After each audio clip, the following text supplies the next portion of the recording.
अस्सलाम वालेकुम नाज़रीन, सिंध टेलीविजन न्यूज़ जे पारां मां आहियां मुंहिंजो मेज़बान फ़याज़ नाइज। गुफ़्तगू कंदासीं हिकु दफ़ो ॿीहर कराची जी सूरत हाल ते, ऐं जीअं कल्ह के प्रोग्राम में पाण इहो डिस्कशन पिया कयोसीं त हिकु तरफ़ मुतहदा क़ौम मूवमेंट जेका आहे उहा बुख हड़ताल ते वेठी आहे ऐं उन बुख हड़ताली कैंप ते कल्ह जेको आहे ख़ुर्शीद शाह ऐं नवीद कमर विज़िट कयो, अॼु आग़ाज़ सिराज दुरानी विज़िट कयो आहे। उन सां गॾोगॾु नून लीग जो जेको आहे वफ़द बि उते पहुतो आहे, जंहिंमें इस्माइल राहू ऐं निहाल हाशमी वग़ैरह शामिल हुया, सलीम जा इहे समूरा माण्हू जेके आहिनि उते पहुता आहिनि। पर जेको बुनियादी मसइलो आहे जंहिं ते कल्ह बि डिस्कस कयोसीं पिए त पार्टियुनि जी बुख हड़तालूं, पार्टियुनि जा मुतालबा पंहिंजी जाइ ते, पर अरिड़हीं तरमीम खां पोइ सूबे जे अंदरि जेका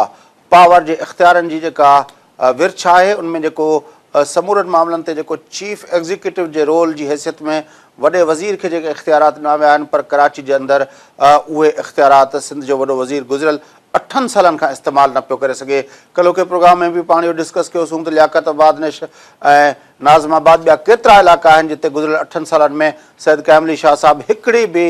जेका आहे स्कीम जो इफ़्तिताह न करे सघियो। कराची बोर्ड जे अंदरि जेको आहे इमरान चिश्ती नाले हिकिड़ो अमरा वेठो आहे, जेको जंहिंजे मथां एतिरा केसनि जो हुन पंहिंजो जेको आहे नंबर पंहिंजो जेको आहे शागिर्दनि जा जेके आहिनि मार्कुनि में हेराफेरी जा केस आहिनि, तंहिं हूंदे बि उहो उते वेठो आहे। ईअं जेको आहे डाउ मेडिकल यूनिवर्सिटी खां वठी ॿियनि यूनिवर्सिटियुनि जी जेका वाइस चांसलरशिप जी मुक़ररी वारो मामिलो आहिनि, उहे बि जेको आहे उहो गवर्नर जे हथ हेठि आहिनि। त पीपुल्स पार्टी जेका वफ़ाक़ सां विड़े थी पई त अरिड़हीं तरमीम खां पोइ उन्हनि खे सूबे खे जेके हक़ मिलियल आहिनि उहे ॾियो, पर हिते सियासी मसइलतनि जे करे पंहिंजा उहे पावर सरेंडर कयूं वेठी आहे। छो पाकिस्तान जे वाहिद हिकिड़ो सूबो आहे सिंध, जिते जंहिंजी गादी वारे हंध ते सिंध जे चीफ एग्ज़ीक्यूटिव जा इख़्तियार नथा हलनि। गुफ़्तगू कंदासूं। टेलीफोन लाइन ते मौजूदु आहिनि मुल्क जा नामयारा दानिश्वर टेक्नोक्रेट जनाब फज़लुल्लाह कुरैशी साहब। अचो त उन सां गुफ़्तगू कयूं। कुरैशी साहब सलाम अलैकुम। वालेकुम सलाम फयाज़। कुरैशी साहब, हीउ जेको सॼो पस मंज़र मूं ॿुधायो पए अरिड़हीं तरमीम, तव्हां इनखे कीअं था ॾिसो? अरे इहो हिकिड़ो अनरिटन एग्रीमेंट आहे मुंहिंजे ख़्याल में पीपुल्स पार्टीअ जो ऐं MQM जो। उहा MQM हाणे त न रही आहे, पर त बि हे पीपुल्स पार्टी वारा बिल्कुलु उन पंहिंजे उन ते विदाउट रियलाइज़िंग द ग्राउंड रियलिटीज़ त हाणे MQM जी हैसियत कहिड़ी आहे या छा आहे, उहो अञा ताईं उनखे उहो ई करे रहिया आहिनि जेको हिननि जो अनरिटन एग्रीमेंट हुयो। पर बेनज़ीर साहिब जे ज़माने को हुयो, यासिर ज़रदारी जॾहिं वञी चौकियूं पातियूं तॾहिं थियो आहे, पर उन में मूंखे का बि एटीट्यूड में लचक नज़र कोन थी अचे जेका यानी कि सिंध जे चीफ मिनिस्टर जे फ़ाइदे में हुजे। 18 अमेंडमेंट या 18 अमेंडमेंट खां पोइ उन में को बि जेको आहे सो फ़र्क़ु कोन पियो आहे। ऐं जेके बि जंहिं बि जेके फ़ैसिला थियनि था ऐं कंहिं हद ताईं जेके इदारा जेके आहिनि, यानी कि थोरी यूनिवर्सिटीज़ हाणे गवर्नर जे ताबे न आहिनि, त उते बि चीफ मिनिस्टर जे 2 केसिस में हुननि जे मान कोन ॾिनो वियो। पहिरीं ॻाल्हि त सभु कुझु गवर्नर जी मर्ज़ी सां थी रहियो, पर त को बि हिकु अधु केस में जिते अटेम्प्ट कई वई ख़ुशूसन डॉ मेडिकल वारे केस में, उते हाई कोर्ट ताईं इंटरवेंशन थी, पर उहो ई कुझु थियो जेकी गवर्नर चाहे पियो, ऐं उहो ई गवर्नर अञा त उन ॻाल्हि खे कंटिन्यू करे रहियो आहे। हालांकि ॿियनि सूबनि में इवन गवर्नर जो स्टाफ चीफ मिनिस्टर जे मातहत आहे ऐं चीफ मिनिस्टर हुन जे तबादला कंदो। हिते गवर्नर जो स्टाफ गवर्नर जे मातहत न रुगो मातहत आहे, पर हुनखे एक्सटेंशन हुनखे नौकरियूं तव्हां ॾिसंदव जेके हुन सां मुंसलिक माण्हू रहिया आहिनि गवर्नर सेक्रेटरीट में, उहे 10-10 साल रिटायरमेंट खां पोइ बि डबल पोज़ीशन ते वेठा आहिनि। आख़िर हुनखे जीअं बोर्ड में एडजस्ट कंदो त अञा नाला कोन खणंदुसि, हुनखे बोर्डुनि में एडजस्ट कंदो त कयो थो वञे पियो। गवर्नर हाउस जी ड्यूअल चार्जिस हुनखे ॾिनियूं वञनि थियूं पियूं, ऐं एॾे में ईअं थो लॻे ॼण त सिंध गवर्नमेंट जा सिंध वारनि जेको आहे ई कोन। ऐं ऑफ लेट जेको नओं हाणे मिसाल तौरु K4 जो, हाणे K4 वॾो हिकिड़ो प्रोजेक्ट हो, पर त बि यानी कि ॿिए प्रोजेक्ट में तव्हां ॾिसंदव त गवर्नर साहिबु हुते पेश हुयो, ऐं जेको FW सां जेको वरी पियो गवर्नर पियो कयो, शायदि अलाए पोइ मॉनिटरिंग बि गवर्नर हाउस जे हथ में ॾींदा या छा कंदा। पर इहा ॻाल्हि तव्हांजी यकीनी तौर ते दुरुस्त आहे। ऐं असां लाइ इहो ॻणतीअ जो बाहिस आहे त छाकाणि जे करे मां ॿिए सूबे पंजाब में ॾिसां थो त उते त मूंखे गवर्नर नज़र ई कोन थो अचे पियो, ऐं हिते थोरे लाहौर हुजे थोरे मतिलबु जेके साउथ पंजाब में बि गवर्नर नज़र कोन थो अचे पियो। हिते जेको आहे ख़ुशूसन कराचीअ जे मामलनि में गवर्नर खां सवाइ असांखे ॿियो कोई नज़र कोन थो अचे, चीफ मिनिस्टर नज़र कोन थो अचे। थी सघे थो त जेके कराचीअ जी पोस्टियूं ट्रांसफर थींदियूं हुजनि घणे भाङे से बि हिननि जे राय सां थींदियूं हुजनि। हाणे इहा जेका ॻाल्हि फिलासफ़ी आहे सा त तव्हां जेकॾहिं डायरेक्टली पीपुल्स पार्टी वारनि खां पुछो त उहे वधीक हिन ते रोशनी विझंदा। असां इन में उन्हनि खे को बि पीपुल्स पार्टीअ खे इन में को बि असां नथा रियायत ॾेई सघूं त हुन इहा ड्यूअल छो कयो आहे सिस्टम। होॾो खोड़ो साहिब या ॿिया वज़ीर तव्हां हू करे चवंदा चैनल ते बि त ख़बरदार कराची सिंध अलॻि अलॻि न कयो। अरे बाबा कराची सिंध त तव्हां ख़ुदि अलॻि अलॻि कयूं वेठा हो, तव्हां सिस्टम अलॻि अलॻि कयूं वेठा हो, तव्हां पंहिंजा हुकुमरानी जे हक़ ते दस्तबरदार थी वियो आहे कराचीअ जे इशूज़ ते। ऐं जेके बि ग़लति सही फ़ैसिला MQM जी गॾिजी जेके तव्हां कया कराची उन मुतालिक़ तव्हां उनखे अञा त उहे जो रखी वेठा आहियो। थोरे उहो डोमिसाइल जा इशू हुजनि, थोरे परमानेंट सर्टिफिकेट जा इशू हुजनि, थोरे प्राइवेट सेक्टर में एम्प्लॉयमेंट जो इशू हुजे, थोरे डेवलपमेंट जा इशू हुजनि। तव्हां कराचीअ में कहिड़ी तव्हां कराची जा रुॻो कराची जेका पुछड़ाई जेका बदनामी उहा तव्हां पंहिंजे ॻीचे में विधी आहे। जेकॾहिं गंदगी थिए थी त पोइ कराचीअ खे तव्हां छो था सुधारियो? तव्हां गंदगी आहे त तव्हांजा उहे माण्हू चयो कोन था वञनि, या उते जेके घोस्ट एम्प्लॉइज़ आहिनि कराची वाटर बोर्ड में निकिता, KMC में निकिता, फायर ब्रिगेड में निकिता, इन्हनि इदारनि में न रुॻो घोस्ट एम्प्लॉय निकिता पर हिन में हुननि जो जेको मलेशियन विंग हुयो पार्टियुनि जा उते बि माण्हू निकिता। तव्हां रेंजर जी GIT पढ़ी ॾिसो। इहो त पीपुल्स पार्टी न लिहाज़ो ख़ुदकुशी करे थी, पर हाणे बदनसीबी आहे त हर शइ हुनखे फबियो थी वञे पई। ऐं असांजो माण्हू जेको आहे सो वधि असां मीडिया ते ॻाल्हि करे ऐं वेही था चुप करे। पर कुरेश साहिब जेको ही त जेको लास्ट टाइम सिंध रिएक्ट कयो जॾहिं मकानी दरनि वारो निज़ाम आयो, सिंध पूरी रिएक्ट कयो, समूरियूं political parties Peoples Party isolation जो शिकार थी वई, पर उहे समूरियूं पार्टियूं जेके बल्दियाती निज़ाम जे मसइले ते एॾियूं प्रोएक्टिव हुयूं, पर ही जेका क्लियर कट जीअं तव्हां चओ पिया त सिंध खे प्रैक्टिकली ॼण चओ त ॿिनि हिसनि में जेको आहे रूल कयो पियो वञे। कराची जे अंदरि गवर्नर जो अमल दख़ल आहे ऐं कराची जे अंदरि खां ॿाहिरि जेको आहे उहो वॾे वज़ीर जो जेको आहे हुकुमरानी शुरू थिए थी टॉल प्लाज़ा खां पोइ। इन ते छो सॼी सिंध ख़ामोश छो आहे? मतिलबु इंटेलिजेंस छा नथी लिखे? तव्हांजी सिंध सभु सियासी क़यादतूं सभु तव्हांजो बार्गेन कयूं वेठियूं आहिनि, हुन सां गॾु वेठा आहिनि। छा कंदव? प्रैक्टिकली पीपुल्स पार्टीअ में न आहिनि, पर हर कोई या त पीपुल्स पार्टीअ जा संपथाइज़र त MQM संपथाइज़र आहे। सिंध में तव्हांजी क़यादत आहे किथे जेका हिन ॻाल्हि ते रिएक्शन करे? जेका क़यादत आहे तव्हां हिकिड़ी मौसमी नमूने हिकिड़ो उभार ठाही उथे थी पई त पोइ जेके तव्हां जेको ॾिसो न जेतिरे क़दुरु मीडिया या सोशल मुंहिंजे ख़्याल में फेसबुक वग़ैरह ते घणो हुन ते हली रहियो आहे, आउं त कोन यूज़ कंदो आहियां, पर उते सभु ॻाल्हियूं इहे जेके तव्हां कयो था असां कयूं था अचनि थियूं पियूं। पर प्रैक्टिकली जीअं तव्हां ॾिसो था त लीडरशिप जो फुक़दान आहे, को अहिड़ो ग्रुप का अहिड़ी पार्टी आहे कोन्हे जेका हिन इशूज़ खे खणी हले एज़ अ पॉलिटिकल पार्टी। काई पार्टी कोन्हे। जंहिं तव्हां पाण चयो त नवाज़ लीग जा माण्हू बि इस्माइल राहो जेके नेशनलिस्ट जा पुट उहे बि वञी जेके हुते वेही वञी हुते सलाम था कनि या हुनखे परिचाइनि था। ऐं इहा बि मूंखे ॻाल्हि फिलासफ़ी सम्झनि में आई त भई जेकॾहिं MQM सां जेकर पीपुल्स पार्टी संपथाइज़र आहे माना त MQM जी एक्टिविटी सां संपथाइज़र आहे माना त रेंजर्स ग़लति आहिनि न। छाकाणि हुननि जो जेको टीं धुर त रेंजर आहे न, ॿियो टीं धुर केरु आहे इन सॼे किसे में? न, पर इहा ॻाल्हि तव्हां अहम नुक़्तो थारियो आहे त जेकॾहिं पीपुल्स पार्टी ऐं नून लीग ॿई सिंपथाइज़र आहिनि त पोइ सिंध गवर्नमेंट तोड़े वफ़ाक़ी गवर्नमेंट जेकॾहिं इहो नथी सम्झे थी ऑपरेशन, पोइ इहो ऑपरेशन पाकिस्तान जे अंदरि केरु पियो करे? उहो ई त इहा ई त इशू अॼुकल्ह जिते किथे डिबेट थी रहियो आहे ॿुझनि लफ़्ज़नि में त थी छा रहियो आहे? माना हिकिड़े क़िस्म जी रिज़ाइनमेंट अची रही आहे न, इनडायरेक्ट रिज़ाइनमेंट अची रही आहे। जेका असां काफ़ी मीडिया जेका असां सोकॉल नेशनल मीडिया इनखे काफ़ी प्ले अप करे रही आहे। ऐं इहे जेके ॻाल्हियूं थी रहियूं त extension no extension field marshal no field marshal या कहिड़ो थींदो छा, इहे सभु इहे सिमरिंग थिंग्स आर सिमरिंग। पोइ इन्हनि खे हर को माण्हू पंहिंजे नमूने पेश करे थो। बलूचिस्तान जो इशू पंहिंजे नमूने आहे, सिंध जो इम्पोर्टेंट इशू आहे जेको कराचीअ सां रिलेटेड आहे। ऐं सुभाणे जेकॾहिं पोइ जेकॾहिं इहे हथु कढी वञनि थियूं पयूं त पोइ तव्हांखे छा केरु बचाईंदो? इहे सभु ॻाल्हियूं यार वॾी ॻाल्हि सोचण जूं। हिन में माण्हू बंदि कमरे में वधीक ॻाल्हाए सघे थो, मीडिया ते घटि थो ॻाल्हाए सघे। ॻाल्हि अच्छा कुरेश साहिब, इहो मसइलो जेको अनरिटन एग्रीमेंट आहे इहो छा पीपुल्स पार्टी कयो आहे या पीपुल्स पार्टी खां पहिरियों जेके गवर्नमेंट्स हुयूं, अरबाब रहीम जी गवर्नमेंट या उनखां पहिरियों जेको आहे अली मोहम्मद महर साहब जी गवर्नमेंट या जेको आहे उनखां पहिरियों जेको लियाकत जतोई साहब जी, मुज़फ़र शाह जी ऐं उहे गवर्नमेंट्स बि ईअं कंदियूं हुयूं त हिते उनखे लिवरेज ॾींदियूं हुयूं, या ही पोइ थियो आहे या मुशरफ? इहो हिकिड़ो अनरिटन क़िस्म जो हिकिड़ी हुई त भई ठीकु आहे हाणे जेकॾहिं कराए हुकूमत करणी आहे त पोइ कराची वारनि खे गॾे वठी वञिणो आहे। कराची माना MQM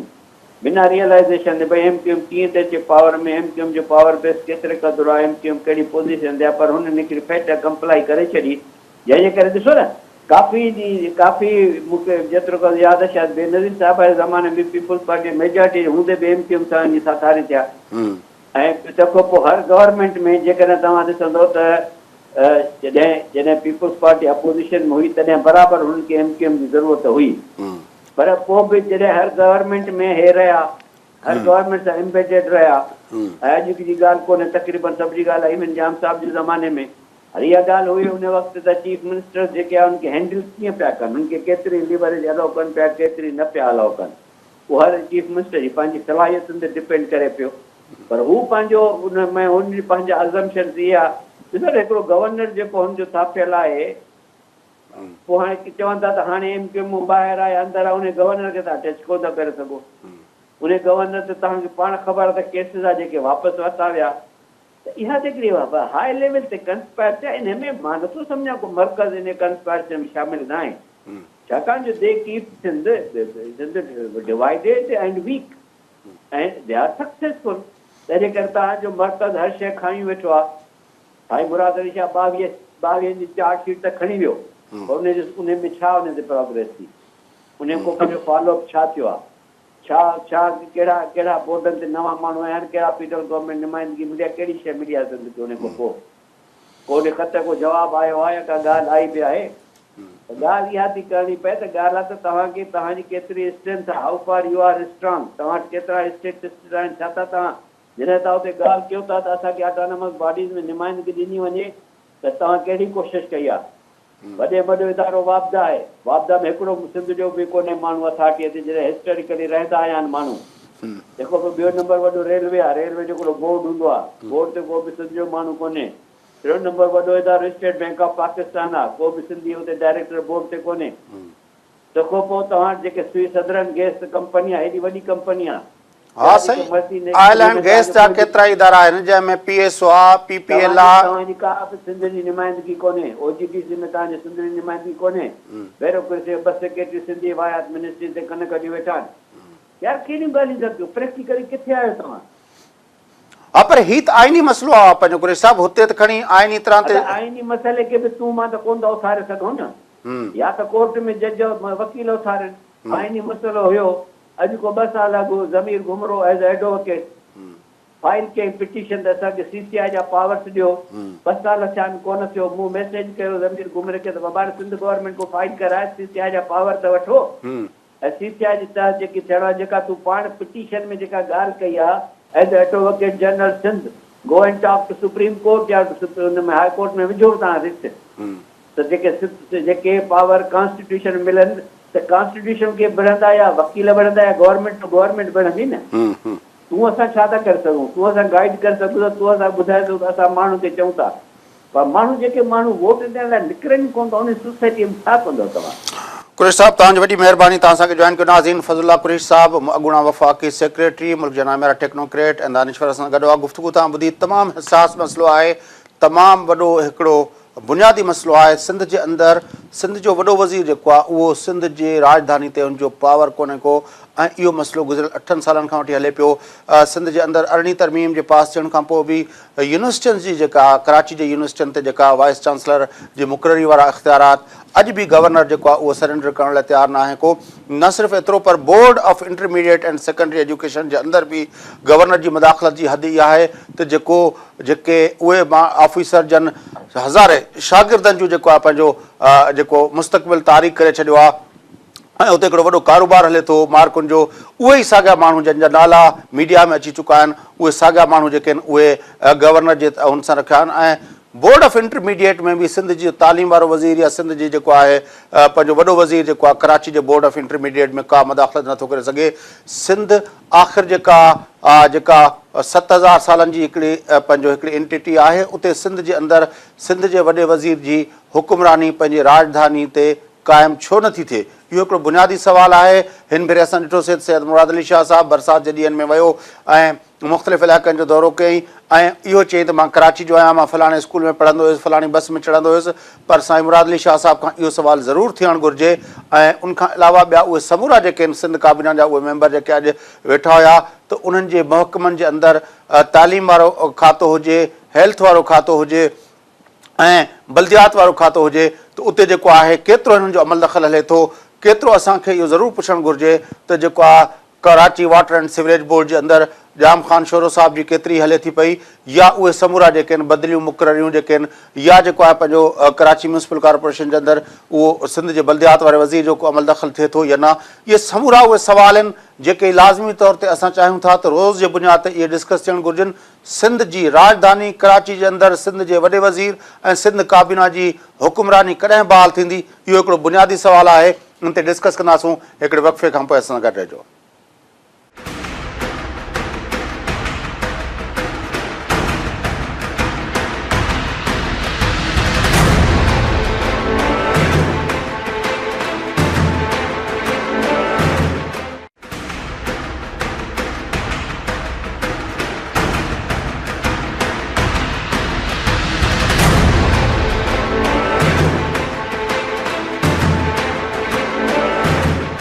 वेलकम बैक नाज़रीन, जो प्रोग्राम जे सिलसिले खे अॻिते वधायूं। गुफ़्तगू हले थी कराची जे सियासी मंज़रनामे जे हवाले सां। कराची जेको सिंध जी राजधानी आहे उते मुत्तहिदा क़ौम मूवमेंट बुख हड़ताल ते वेठल आहे। पाकिस्तान मुस्लिम लीग नून ऐं पाकिस्तान पीपल्स पार्टी जा वफ़द उते वञी उन सां हमदर्दी जो इज़हार करे चुका आहिनि। पर उन सां गॾोगॾु असां गुफ़्तगू कईसीं पिए त कराची जे अंदरि सिंध जे वॾे वज़ीर जी हुकुमरानी केतिरे हद ताईं हले थी, उहो बि हिकिड़ो सुवालु आहे बुनियादी, जंहिं ते गुफ़्तगू कंदासूं। असां सां टेलीफोन लाइन ते मौजूदु आहिनि मुल्क जा सीनियर सहाफ़ी ऐं नामिरा तजज़ियातनिगार जनाब हाफ़िज़ तारिक महमूद साहब। हाफ़िज़ साहब अस्सलाम वालेकुम। जी वालेकुम सलाम। हाफ़िज़ साहब, MQM बुख हड़ताल पे आ गई है। कैसी ज़माने में MQM को कोई चीज़ मनवानी होती थी तो अपना कॉल होती थी, दंगा फसाद होता था, जलाओ घेराव होता था। आज MQM जो है एक पुरअमन तरीक़ों से अपने मुतालबात मनवाने पे मजबूर हुई है। आपके ख्याल में उसके पीछे क्या क्या हिकमत अमली है, क्या उसके पीछे लॉजिक है? खैर, ये जो आपने जिस तरह इशारा किया, ये अगर इस तरह से है तो बहुत अच्छी बात है कि जी अगर तमाम धमकी की सियासत खत्म होके और एक पुरअमन डिमॉन्स्ट्रेशन होता है और उसके नतीजे में कोई अपनी जानिब तवज्जो मबसूल कराना चाहता है तो मैं इसको बुरा नहीं समझता हूँ बनिस्बत उसके। लेकिन पहले MQM जो है वो हुकूमतों का हिस्सा हुआ करती थी। MQM की जो धमकी आती थी वो ये थी कि जनाब अगर आपने हमारे ये मुतालबात मंजूर नहीं किए तो फिर हम हुकूमत से अलहदा हो जाएंगे। और आपने देखा कि जी वो कश्मीर के इंतखाबात पे कभी अलहदा हो जाते थे कि जनाब यहाँ पे ये 2 सीटें हमारी, हमने लड़ना ही लड़ना है। अब वो 2 सीटों के अंदर क्या हुआ, MQM पहले गिलगित बल्तिस्तान की असम्बली से बाहर हुई, फिर जो कश्मीर के इंतखाबात हुए वहां से बाहर हुई। तो अब MQM के पास वो वाली टैक्टिक्स जिसको कहना चाहिए, जो पहले जो उसके पास हथियार होते थे वो हथियार अब नहीं है, वो हुकूमत में शामिल नहीं है। असम्बलियों से इस्तीफा आपके इल्म में कि उन्होंने पहले दिया, जज्बात में आके दिया, गोके वो कहते थे कि जी हमने बहुत सोच समझ के दिया, लेकिन फिर उसके बाद जिस तरीके से वो वापस गए वो भी आपने देखा कि उनका बस नहीं चल रहा था कि किसी भी तरीके से असम्बली का दरवाजा खुले और उसमें दाखिल हो जाए। खुद तहरीक इंसाफ के साथ इसी किस्म का मामला हुआ कि वो जिस तरह से वापसी हुई है। तो MQM ने देख लिया कि वो इस्तीफे दे के गए, तो उसके बाद क्या हुआ, फिर आपने देखा कि MQM TOR की कमेटी से अलग और TOR की कमेटी से पहले अलहदा हो गए, और फिर उसके बाद किस तरीके से वो वापस हुए वो भी आपके सामने था कि आखिर में ये बहस असम्बली के अंदर चलती रही कि MQM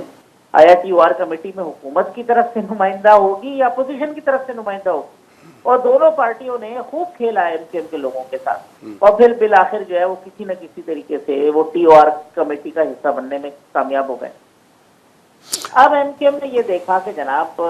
कितना अरसा गुजर गया, जो पहले आपने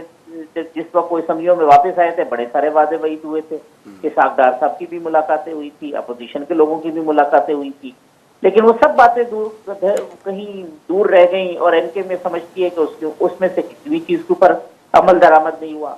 तो अब इसने फिर एक मरतबा एक ऐसी टाइमिंग पे जिस वक्त मुल्क के अंदर धरनों की सियासत का आगाज हो रहा है, तायुल कादरी साहब जो है वो डंके बजा रहे हैं, इमरान खान साहब जो है वो सड़कों पर आने की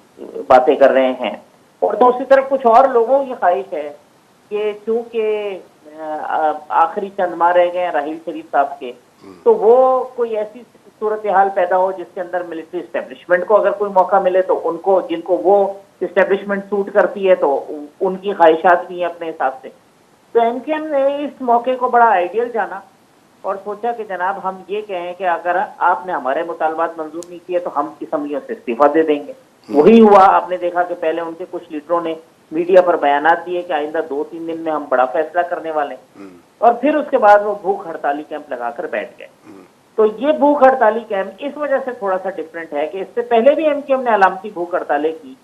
लेकिन उसमें कोई और पॉलिटिकल पार्टी उनकी तरफ नहीं जाया करती थी। उन्होंने अल्ताफ हुसैन के ऊपर जो पाबंदियां लगी उसके ऊपर भी आपने देखा कि भूख हड़ताल की, मुजाहरे किए, लेकिन लोग नहीं। लेकिन इसमें उनको बहरहाल इस हद तक जरूर कामयाबी हुई है कि वो जिनसे शिकवे कर रहे हैं वही लोग उनसे यकजहती करने के लिए आए हैं। यानी उनका शिकवा पुलिस से है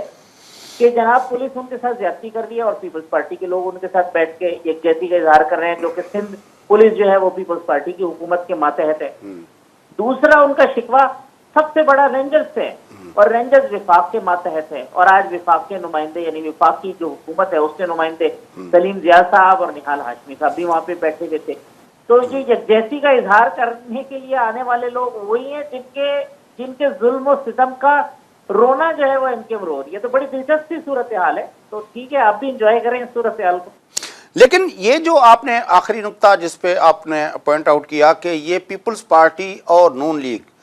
ये जो मसला है एमकेएम का, उनसे शिकायतों का कोई आज का नहीं है। 90s के दौर में भी जब इन दोनों की हुकूमत थी तो ऑपरेशन हुए थे, और आज तक एमकेएम कहती है कि हम देखो सही हुए क्योंकि इन लोगों ने खुद वो हमारी तरफ आए, हमें इत्तेहादी बना लिया। आज जब वो ऑपरेशन हो रहा है और सिंध पुलिस पे या रेंजर्स पे हो, लेकिन या तो वफाक की हुकूमत उसकी जिम्मेदार है या सूबाई हुकूमत जिम्मेदार है। ऐसी सूरत हाल में इन दोनों पॉलिटिकल पार्टीज़ का वहाँ पे जाके उनके साथ हमदर्दी करना, आपको नहीं लगता कि नून लीग और पीपल्स पार्टी एक तरह से अपने वो सारे अपने आप पे एक ब्लेम जो उनके ऊपर ब्लेम है उसको जस्टिफाई करने गए हैं? मेरा ख्याल है कि फैसल, एक तो माजी में ये होता रहा है कि एमकेएम कहीं ना कहीं हुकूमत में रही है। सूबे में हुकूमत में नहीं होती थी तो विफाक में हुकूमत में होती थी, और जो दो बड़ी पार्टियां उनमें किसी न किसी के साथ उसका गठजोड़ होता था। इस बार आप ये देखें कि एमकेएम से हर पॉलिटिकल पार्टी ने डिस्टेंस किया और एमकेएम आइसोलेशन में चली गई। और फिर जो कराची के हालात थे उसमें कोई दो राय नहीं है कि कराची के जो हालात, उसकी एक बहुत बड़ी जिम्मेदार एमकेएम भी थी। उसकी वजह से जो सूरत हाल हुई उसकी वजह से और डिस्टेंस हुआ। फिर जो इल्जामात लगे, फिर रॉ की इन्वॉल्वमेंट के इल्जामात लगे, फिर एमकेएम के कायद के हवाले से जो इल्जामात लगे, तो उसने एमकेएम को मजीद आइसोलेशन में कर दिया। और फिर एमकेएम की जिस किस्म की पॉलिसीज है कि वो यू टर्न लेने में देर नहीं लगाते थे। एक दिन वो पिछले 5 साल आप देखें कि एक दिन पीपल्स पार्टी की हुकूमत में बैठे होते थे, अगले दिन इस किस्म की जबान इस्तेमाल करते थे कि ऐसा लगता था कि दोबारा कभी मिलेंगे ही नहीं। लेकिन फिर कुछ रहमान मलिक साहब का कोई छू मंतर होता था और अल्ताफ हुसैन साहब के अहकामात आते थे, फिर ये हुकूमत में बैठ जाते थे। अब जिस तरफ आपने निशानदेही कि ये यकजहती का इजहार करके अपने ऊपर ब्लेम लेने वाले, मेरा ख्याल ये है कि दोनों पॉलिटिकल पार्टीज ने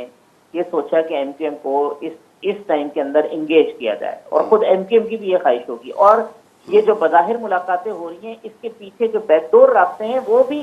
उसका बहुत बड़ा अमल दखल होगा, और एमकेएम जो है वो रास्ते कर रही होगी मुख्तलिफ पॉलिटिकल पार्टी से, और दूसरे लोग भी उनको समझा रहे होंगे कि भाई ये कहीं कोई जज्बात के अंदर एक मरतबा फिर कोई इस किस्म का अनाउंसमेंट ना करें कि जी हम असम्बलियों से जा रहे हैं, और फिर असम्बलियों से इस्तीफे देकर बाहर निकल जाएं। और इस सूरत हाल का फायदा वो लोग उठाए जिनको वो सूरत हाल सूट करती है, और वो पॉलिटिकल एक chaos या क्राइसिस की सिचुएशन। तो मेरा ख्याल है कि जो पीपल्स पार्टी और नून लीग है वो किसी बड़े पॉलिटिकल क्राइसिस से बचने के लिए एमकेएम को एंगेज कर रही है। इसके अलावा ये नहीं होगा कि दोनों जो है ना वो कोई बहुत ज्यादा कुर्बत के ख्वाहिशमंद होंगे एमकेएम से, पीपल्स पार्टी भी और नून लीग। अच्छा हाफिज साहब, एक और दिलचस्प सूरत हाल है कि पहले तो एमकेएम होती थी हुकूमतों के अंदर, तो तब ये होता था कि कराची के अंदर सारे महकमे जो थे वो एमकेएम के या गवर्नर के मातहत होते थे। लेकिन अब एमकेएम हुकूमत में नहीं है और पूरे पाकिस्तान के अंदर गवर्नर जो है वो उसकी हैसियत एक सिंबॉलिक रह गई है। लेकिन कराची के अंदर आज भी गवर्नर जो है वो K4 मंसूबे से लेकर यूनिवर्सिटीज़ के अंदर वाइस चांसलर के तकर्री का मामला हो, इवन बोर्ड ऑफ इंटरमीडिएट के अंदर वो चीफ मिनिस्ट्री या एजुकेशन मिनिस्ट्री को कोई आदमी रखने की इजाज़त नहीं देते। गवर्नर जो है वो अल्ट्रा कॉन्स्टिट्यूशनल पावर सिंध के अंदर, कराची के अंदर क्यों किस तरह इस्तेमाल कर रहे हैं, उसके पीछे क्या कहानी है? एक तो फयाज भाई, हम सबको मिलके वो उस पीर साहब का पता करना चाहिए जो डॉक्टर इशरतुल इबाद के पीर हैं कि 14 साल हो गए हैं वो आज तक जो है ना उस के गवर्नर है। मतलब हिस्ट्री के अंदर मेरा ख्याल है दुनिया में भी कम ही ऐसी मिसालें होंगी कि इतने तवातुर के साथ रहे। देखिए, जिस वक्त ये गवर्नर सिंध यहाँ पे आए थे और जब वो उन्होंने चार्ज लिया तो आपके इल्म में है कि एक डिवीजन का फॉर्मूला तय पाया था, जिसके तहत ये थे कि अंदरूनी सिंध के मामला चीफ मिनिस्टर देखा करते थे और जो शहरी इलाकों के मामला हैं वो गवर्नर सिंध डॉक्टर इशरतुल इबाद देखते थे, क्योंकि वो रिप्रेजेंटेटिव थे मुत्तहिदा कौमी मूवमेंट के। और ये तवील अरसे तक ये मामला चलता रहा, उस वक्त तक जब तक कि गवर्नर सिंध और एमकेएम के दरमियान दूरियां पैदा नहीं हो गई और एक ऐसी सूरत हाल आ गई जहां पे एमकेएम ने गवर्नर सिंध को डिसोन कर दिया। लेकिन गवर्नर सिंध साहब की जो पॉलिटिकल जिसको कहना चाहिए विजडम कहें, टेक्निक्स कहें, कुछ गिमिक्स कहें, कि इसकी दाद देनी चाहिए उन्हें कि उन्होंने एक एमकेएम जिसकी बेस के ऊपर वो गवर्नर बने थे, वो बेस खत्म होने के बावजूद भी वो 2-3 जगह पे अपने आप को उन्होंने काबिल कबूल बना लिया। नंबर 1, वो इस्टेब्लिशमेंट के लिए काबिल कबूल हो गए किसी और आदमी के मुकाबले में जिसकी वजह से मौजूद है। नंबर 2, वो वफाकी हुकूमत के लिए काबिल कबूल हो गए। नंबर 3, वो सूबाई हुकूमत के लिए भी काबिल कबूल हो गए। यानी तीनों जो उन्होंने खाने थे वो उन्होंने पूरे कर दिए। तो बाज मामलात अभी फिर आपने देखा होगा कि गवर्नर सिंध ने शहर के दौरे शुरू कर दिए कुछ, क्योंकि जब कायम अली शाह साहब की गवर्नमेंट के ऊपर ये इल्जाम आने लगा कि उनकी हुकूमत जो है वो कुछ नहीं कर रही थी। आप देखें कि सूबाई वुज़रा को गवर्नर साहब अपने साथ लेके दौरों के ऊपर मूव कर रहे थे, वो इंप्रेशन दे रहे थे कि नहीं यार, सूबाई हुकूमत मुझे ओन करती है और चूंकि मैं कराची के मामला पहले भी देखा करता था तो लिहाजा मैं उन चीजों को लेके चल रहा हूँ। तो प्रैक्टिकली गवर्नर साहब ने बहुत सारी चीजों के अंदर अपने पंजे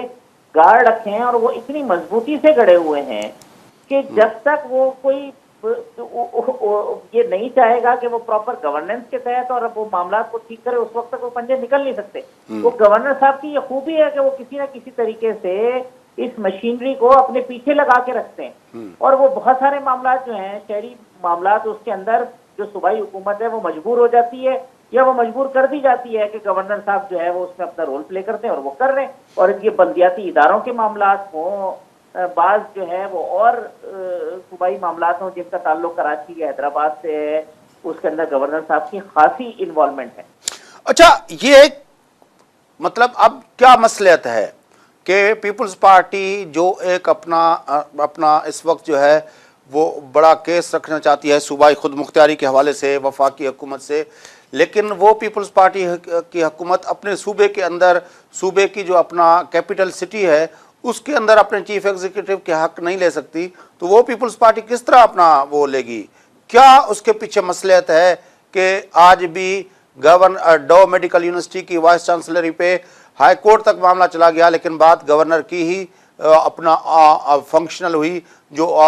इम्प्लीमेंट हुई? क्या मसला? बात दुरुस्त है फैज साहब कि ये अब जो है मुराद अली शाह साहब के आने के बाद, और बाज वुज़रा ऐसे हैं मुशीर मिसाल के तौर पे मुर्तज़ा वहाब कराची के, सईद गनी कराची के, अब शमीम मुमताज़ एक्टिव हैं, इस तरह के लोग जो कराची से जिनकी रूट्स कराची में थे वो कराची में माजी में एक्टिव नहीं थे। तो अगर ये एक्टिव हो जाते हैं तो फिर मैं समझता हूँ कि गवर्नर साहब की इन चीज़ों की जिस तरफ आप निशानदेही कर रहे हैं उसमें फ़र्क पड़ेगा। लेकिन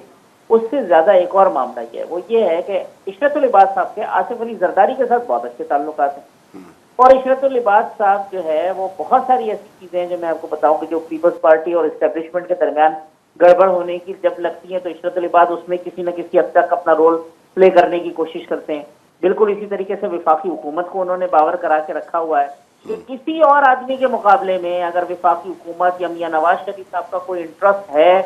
सिंध के अंदर तो उसको सबसे ज्यादा अगर कोई फुलफिल कर सकता है तो वो इशरतुल इबाद है, क्योंकि वो यहाँ बिजनेसमैन कम्युनिटी से भी राब्ते में है, वो यहाँ की डिप्लोमेटिक कम्युनिटी से भी राब्ते में है, वो यहाँ की जो ब्यूरोक्रेसी है उससे भी राब्ते में है, वो ताजिर बिरादरी और जो दूसरे लोग हैं, तो वो उन्होंने 14 साल के दौरान इस कदर अपना मजबूत नेटवर्क बना रखा है कि वो नेटवर्क उनको कहीं ना कहीं सपोर्ट करता है, जिसकी वजह से गवर्नर साहब मजबूरी बन जाते हैं पॉलिटिकल पार्टी की भी और एस्टेब्लिशमेंट की भी। लेकिन हाफिज साहब, हमने देखा है कि लास्ट जो पीपल्स पार्टी की गवर्नमेंट्स थी उसमें फखरुद्दीन जी इब्राहिम और दूसरे जो अपना गवर्नर मुकर्रर किए थे बेनज़ीर भुट्टो साहबा के दौर में,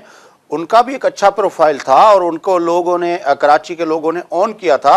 अब भी रज़ा रब्बानी जैसे बहुत कदावर लोग यहाँ पे बैठे हुए हैं, बहुत सारे और लोग हैं जिनके ऊपर वफाकी हुकूमत और सूबाई हुकूमत मुत्तफिक हो सकती है। लेकिन अगर ये गवर्नर भी रहे हैं तो भी जो आइन के अंदर जो वज़ीर आला के पावर हैं وہ کس طرح ہو سکتا ہے کہ وہ اپنے صوبے کی کیپٹل سٹی کے اندر وزیر اعلیٰ پاور لیس ہو؟ بس یہ اب پیپلز پارٹی کو سوچنے کی ضرورت ہے کہ اب اگر یہ جو آخری کو 20-21 مہینے ہیں مراد علی شاہ صاحب کے پاس نیکسٹ الیکشن سے پہلے، اگر انہوں نے اپنی پاور کو اور اپنی اس پوزیشن کو پراپر طریقے سے اسرٹ نہیں کیا تو وہ یہاں پہ جو پولیٹیکل مائلیج ہے وہ حاصل نہیں کر سکیں گے، وہ ڈیلیور نہیں کر سکیں گے. تو ان کو اگر ڈیلیوری دینی ہے، انہوں نے اپنی پارٹی کی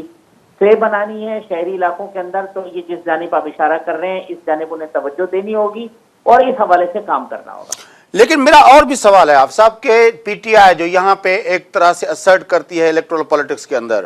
یا جماعت اسلامی جو سمجھتی ہے کہ وہ یہاں کی پولیٹکس کے اندر اس کا ووٹ بینک ہے،